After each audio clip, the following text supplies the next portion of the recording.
Well, ladies and gentlemen, they finally did it. They brought Mario to the big screen. Again. Connor, what is the plot of the Super Mario Brothers movie? The Super Mario Brothers movie stars two plumbers from Brooklyn who are having a hard lot at life when they find themselves in the Mushroom Kingdom, which is at war after Luigi is kidnapped and Bowser is taking over the world to try to marry Princess Peach, and Mario wants to save his brother Luigi. So Aiden, what did you think of the Super Mario movie? It's fine. Essentially, it's the most generic children's movie ever, with the generic children's plot about, like, you need to believe in yourself and whatever. Brothers are good and shit. And, like, there's lots of cute references, especially to, like, things that don't normally get referenced. Punch Out. There's lots of, like, other Nintendo games. He plays Kid Icarus on his NES, and there's a lot of signs that have cute references and stuff. But, like, the movie itself is kind of generic and has, like, a nothing plot. And the biggest distraction is the voice cast, which is the ultimate mixed bag, in that I think Jack Black as Bowser is really good. And then you go down a tier. Oh, Charlie Day is pretty good as Luigi. And then you go down a tier and it's like Mario and Anya Taylor-Joy is nothing. Chris Pratt and Anya Taylor-Joy as Mario and Peach are like the biggest nothing burgers. They add nothing to the role. It literally could have been anybody. And then you go to the bottom. It didn't really sound like Chris Pratt or Anya. Well, they re-recorded all of Chris Pratt's lines from the first trailer, because in the first trailer he just sounded like Chris Pratt. He's like, Luigi, where are you? I'm Chris Pratt. Right. And then at the bottom tier you have fucking Keegan-Michael Kay as Toad is fucking horrifically bad. So horrifically bad that I knocked a half star off this on Letterboxd. And Seth Rogen as Donkey Kong is also just bizarre. And all the other, like, Donkey Kong characters are also, like, I don't get what the Donkey Kong thing is in this movie. Because they live in, like, a big Mayan civilization. But then they're all Jewish, and, like, Cranky Kong is, like, a Jewish old man. And Donkey Kong is just Seth Rogen. And then Keegan-Michael Key as Toad is just honestly the most dreadful thing I've ever heard. It's fucking ridiculous. Yeah, I don't know. There isn't a lot to say. The movie has virtually no plot besides, like, Mario and Luigi go on a children-friendly adventure to stop Bowser. And it's cute enough, and the references are cute. This movie puts every 80s song that ever existed in it. Every single one. Back in Black, fucking... It was actually Thunderstruck, which might be Thunderstruck. Worse. Yep, Thunderstruck, fucking... what's that song? There's a lot of fucking 80s. Every 80s song that's ever existed is in this movie. And it's kind of obnoxious. I don't know. The movie's inoffensive. It's well animated. The references are cute, but it's basically a nothing movie. And I don't know. It's a movie, I guess. Connor, what'd you think of Mario? I thought Mario was very well animated. I thought it looked pretty good for the most part. For a minute, like when I first saw the trailer and saw the posters, it was a little uncanny valley. Peach, but watching the movie, it comes together. Like you said, especially like Anya Taylor-Joy and Chris Pratt were very much like pretty much every star in this movie felt like, well, we need them to put the name on the poster. Like, we're gonna pay Anya Taylor-Joy to be on the put her name on the poster. We're gonna pay. The only one who really brought something to the role was Jack Black as Bowser. who was both like a convincing like Bowser. It wasn't just Jack Black being Bowser. You can definitely tell that the songs were Jack Black's idea. The songs were like, let's get some Tenacious D action in here. Which was fine with me. No, that's good.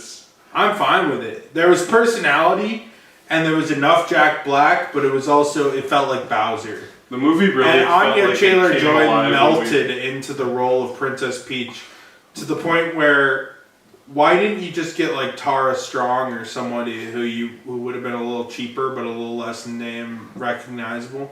I mean, like probably most of us watching this video or me doing this video knows who Tara Strong is, but like, you know, your average kid won't.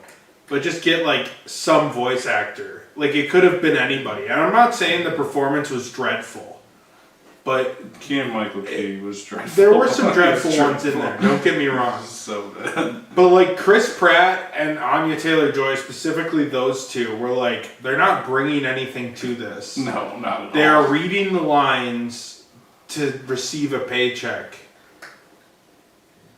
and put their name on the poster. Like it's a very blatant like advertisement over pretty much actual. Jack Black was going nuts. I think it's unnecessary because I think Illumination has enough money and Mario the name has enough clout that they didn't need to put these big stars in there. I almost feel like drumming up controversy of like the ridiculous cast list was part of the plan. I remember that fucking reveal thing that they did during the Nintendo Direct where they announced Seth Rogen Donkey Kong, and I was literally choking on my spit laughing from how ridiculous it was. And as it turns out, it was ridiculous in the movie too. It's not like they had some fucking trump card where Seth Rogen was perfect for the role. He fucking stinks. Not as bad as Keegan-Michael Key for some reason. The movie... It's kind of like SpongeBob, where your kids aren't learning shit. You know, it's just entertaining for kids. And as a Nintendo fan, I had fun being like, oh, there's little Mac in a poster. Oh, he's playing the NES and there's Kid Icarus. I fell for the fucking reference baiting. I don't fall for, like, I'm a big comic fan, and whenever they reference bait in like a Marvel movie, maybe it's that we're like 40 deep at this point. But when I get reference baited by a superhero movie, I'm super cynical about it. But when I get reference baited in the Super Mario movie, oh man, I love it. It was a good time. I loved seeing Punch Out. I love seeing Little Mac. I love seeing Kid Icarus. I loved it. You slightly repackage reference baiting me into something that I get reference baited for less. And apparently it works for me. I liked that there's a bunch of enemies from like Mario 3D World that don't normally see a lot of love. Right. That was fun. Yeah. The world was really well designed.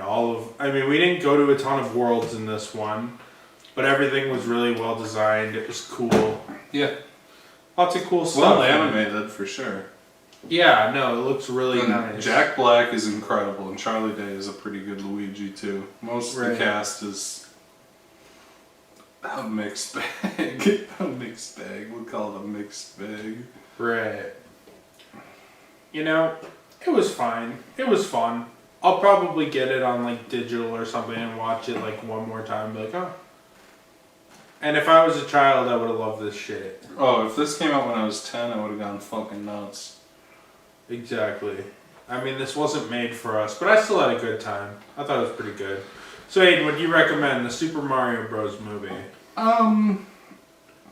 It's a cute kids movie. If you're an adult, even if you're like a Nintendo fan, there's cute references, but it's like, it's not that much of a movie. Kids are gonna love it. If you have a kid, you'll probably enjoy the movie enough, and your little kid will love it, or your little brother or cousin or something. Going as an adult alone, it's just not good enough to really recommend in that way. It's cute enough, it's well animated. I enjoy it fine, but I wouldn't, I don't know. It's definitely a kid's movie, hardcore, definitely aimed super young. So adults are gonna have a hard time getting a lot out of it besides some cute references. So, mostly known. Kids, yeah. I don't think a lot of kids watch this. We have the word drunk in our series title. Connor, would you recommend Mario? Yes, I would. I thought it was very fun.